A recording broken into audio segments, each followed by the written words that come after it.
Good morning, people of the Philippines. Another day, another duty. So, nagbutang sa ko sa kong ilok guys, kaya dili pwedeng manimahaw tagpako. Umuna siya. Then, ihawa ko, then maupoy paggawa sa akong mama, gikan sa kwarto, kay mag-ana po siya. Then, ready to go na ko. Sa buhok.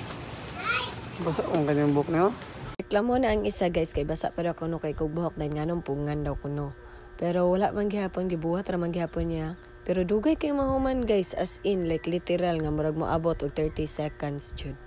Hay sa wakas na human ra gyud. Ug moadto nami, biyahe nami guys, sakay og motor kanta-kanta, mao man jud na amo.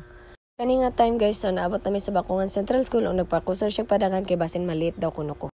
So kani nga time guys, is pasulod na ko sa munisipyo dayon. Na tingala jud kay ko guys kay ganang iniglakaw ni mo fresh ka pero inigabot ni mo sa imong padulngan mura kag wakwak kay ang buhok bitaw. Oh tanaw wala na nagadi mao guys, mura na ta aning nabuang. And then pagsulod ako sa opisina guys, ako nakitaan sa kusina ng hugas. Si Auntie Maribic man di ay daghan kay siya hugason nga baso guys. And akong pinaka-favorite nga part guys is kanang ibutang ko sa gawas kay dili ko ganahan og kanang aircon nga bugnaw jud kay dali kay ko panuhuton guys. So kani gabalon ko gyarn guys kay kabalo ko nga diri jud ko mabutang ani sa gawas kay nagbantay kog mga payroll. Idaghan pa kayog mulukatay og sweldo nila guys kay wala man sila na inform nga nagsweldo ganinang buntag. So kana siya guys, and then paniud to na guys. Kaon na ta. Pinaka-favorite yun akong paniod to guys. Kaya dira man nga time nga makachika-chika jud kayo taman guys. Perti na kong kaon na tanaw na ngayo pakog dukot dira kay lami man jud kaayo paminaw mong tabi.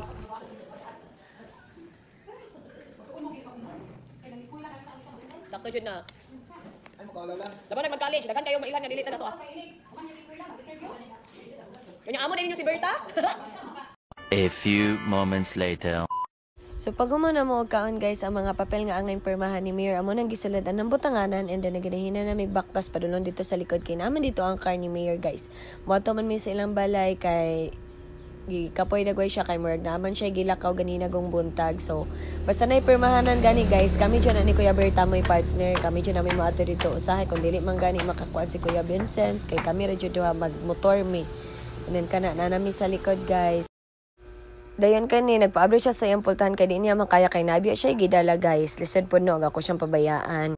And then ako mopwesto ko sa atubangan guys kay para naapoy tapad ang among driver nga si Kuya Vincent. Tanaw mo sulod nako kay lisod po no sa paydugayon init kay sa gawas. Perting bugnawa sa aircon guys pag sulod nako grabe gitugnaw nako da. Andar ng sakyanan guys, and ready to go na jud kaayo mi, on the way na jud.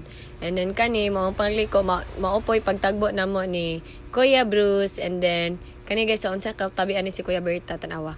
Yes guys, paingon mi og Davao City.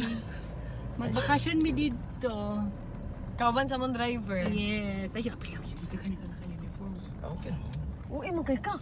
Yes guys. Gawin. Basig inan ko ninyo batig-batasan guys ha, pero ingon ana ra jud mi ni Kuya Berta kusog jud kami magbardagulan duha labaw nag sa opisina katawan jud mi nila kay kami may tapad gud duha guys. Kami may magkasinabot jud kaayo. Kami may sigig ulo sa tabi mo na. A few moments later. Kani nga time guys is pabalik nami sa opisina guys. Di jud pud ako ipakita ang balay ni Mayor kay ngano man. Yakay kayo mo. Mo na siya guys, padulang nami guys. Basta kay nagtabi-tabi sa likod pero dili na ko pwede i-storya sa inyo ha or ipadungog kay lisod pod no, basin niyo magbaritis mo. Muna guys, pasensya jud kaayo guys nga feeling jud kaayo ko nga vlogger pero ganahanan jud nako i-document ang ako ang panghitabo sa kinabuhi. Mo na sa ako mga friends sa Facebook no nga basher kaayo na isara ko masulti ninyo pag vlog pod mo nabandag mo yung cellphone no for the go bahala mo basta ako supporter pod ko ninyo mo react ra pod ko. Wow. 3 hours later. Kani nga time guys is alas 5 kape na guys, and then nag-chat ako ang honey bun sugar plum nga na daw kunoy dakop sa ubos, so wala mi choice magbaklay jud guys. Kana siya guys, inignaaga ni dakop guys, dili jud na siya musugot nga magbaklay ra ko isa. Iya jud kong takbuon anak guys kay amot mabalaka na siya guys kay daghan magud po kay mga tambay diri usahay pod sa kilid-kilid makahadlok na bitaw. Muna guys, kapadayon ko sa akong pagbaklay padulong sa ubos ang akong mga natagbuan guys kay sige ragtanaw sa ako kay nganong gasige ko og cellphone pero wala jud ko ipaki guys kay wala man po na sila kaila nako personally, and then wala po ko nila kaila personally. Kani nga time guys is gabiyahe na may pauli, wala na ako na video tanan kay napuno na akong storage. Bye bye.